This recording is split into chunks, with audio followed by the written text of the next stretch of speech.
Franchement, j'aime les deux. Je ne sais pas si je peux choisir parce qu'il y a des dimanches où je mange la sauce jaune. Il y a des moments où je mange le coq. Donc pour moi, c'est des mecs camerounais ici. C'est des mecs qui sont bien, c'est bon. Du coup, je n'ai pas le choix, je mange les deux.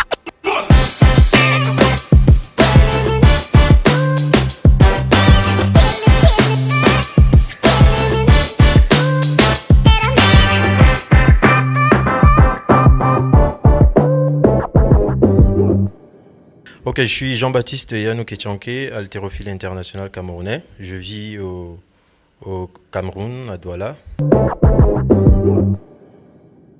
Bon, l'haltérophilie, je dirais l'haltérophilie parce que c'est un sport mon père a pratiqué. Et nous, on a juste suivi. Je dis nous parce qu'on est une famille de 10 et il y a 5 haltérophiles. Donc, on a juste suivi les pas du père. Donc, voilà.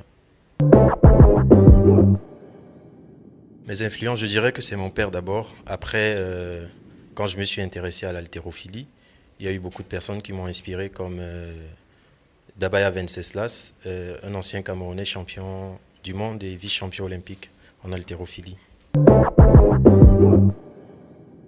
Les qualités d'un bon athlète, d'abord, ça part de la discipline parce que pour réellement être un bon athlète, il faut être discipliné. Donc tout part de la discipline. Si on a la discipline, on a le reste. Pour les jeunes qui veulent devenir haltérophiles, déjà, je vais dire que l'haltérophilie, c'est un sport. C'est mieux de le commencer un peu plus jeune parce que voilà, c'est un sport qui développe aussi la posture, les positions pour genre assise sur le bureau ou quoi que ce soit. Et c'est un sport que c'est mieux de commencer très jeune. Peut-être avant 12 ans, c'est une bonne chose. Et j'encouragerais les enfants à faire de l'haltérophilie parce que, comme on dit, il y a beaucoup de choses qu'on rencontre dans la vie, comme par exemple les malformations du dos, de la colonne vertébrale. Quand tu fais de l'haltérophilie, ça essaye de te corriger ça. Donc, ce serait bien pour certains parents qui ont des enfants qui ont ce genre de soucis, par exemple, de les inscrire à l'haltérophilie. Donc, c'est un sport que je conseillerais fortement aux jeunes, pas que pour des compétitions, mais aussi pour un mode de vie. Oui, en dehors d'être haltérophile, je suis coach et personal trainer. Donc, j'ai commencé ça en France en 2015, où j'ai passé une formation. Ensuite, je suis revenu là en 2016 parce que voilà, mon père, il était entraîneur et il se faisait vieux. Donc, je suis revenu pour juste continuer ce qu'il avait commencé. En couple, oui, j'ai une femme et j'ai un fils qui sont en France. Donc, mon fils, il vient d'avoir 2 ans et demi. Coucou chérie. Avec le Covid, franchement, je voudrais ma femme et mon fils. Bon, je vais pas dire que j'ai beaucoup de contacts, mais je pense que le numéro où je sais qu'on va toujours répondre, c'est le 6 de ma femme. Ouais, le sport. Franchement, j'aime les deux. Je ne sais pas si je peux choisir parce qu'il y a des dimanches où je mange la sauce jaune. Il y a des moments où je mange le coq. Donc pour moi, c'est des mecs camerounais ici. C'est des mecs qui sont bien, c'est bon. Donc du coup, j'ai pas de choix, je mange les deux. Bon, je dirais par exemple aujourd'hui, j'ai écouté du Soumbil. Je crois le titre c'est Niaisé. Donc, et du Céline Dion aussi, I Drove All the Night aussi. Je dirais aussi, j'aime bien Julio Trésor. Il est journaliste à Canal 2 et il fait de bons trucs aussi. J'aime bien l'écouter lui aussi. Euh, J'aime bien aussi du maître Gims et Angelo Bosta aussi. J'aime la reprise, le son en hommage qu'il a fait pour Didier Arafat. C'était, ça m'a beaucoup plu. Voilà.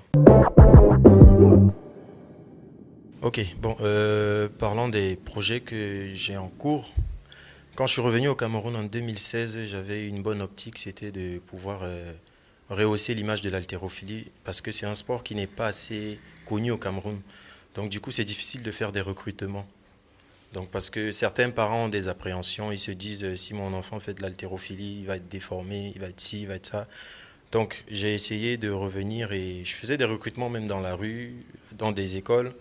Et pour le moment, j'ai déjà presque 20 jeunes et ça promet.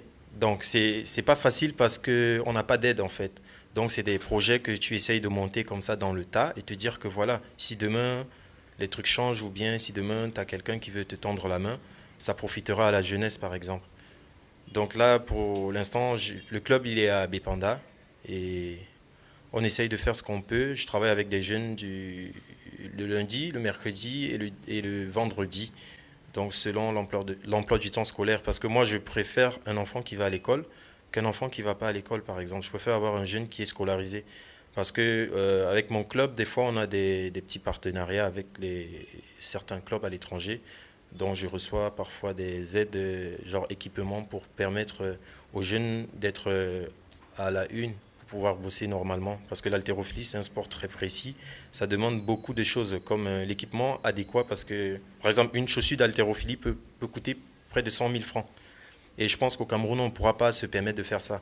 Bon, je note que je fais du bénévolat. Moi, je prends pas d'argent aux enfants, je fais du bénévolat. Donc, parce que mon père, il a toujours fait dans ça.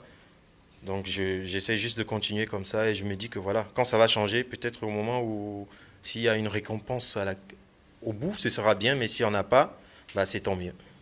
Donc, pour l'instant, mon projet, c'est vraiment, vraiment que ça ne meure pas. Parce que je suis, voilà, on a 2 clubs.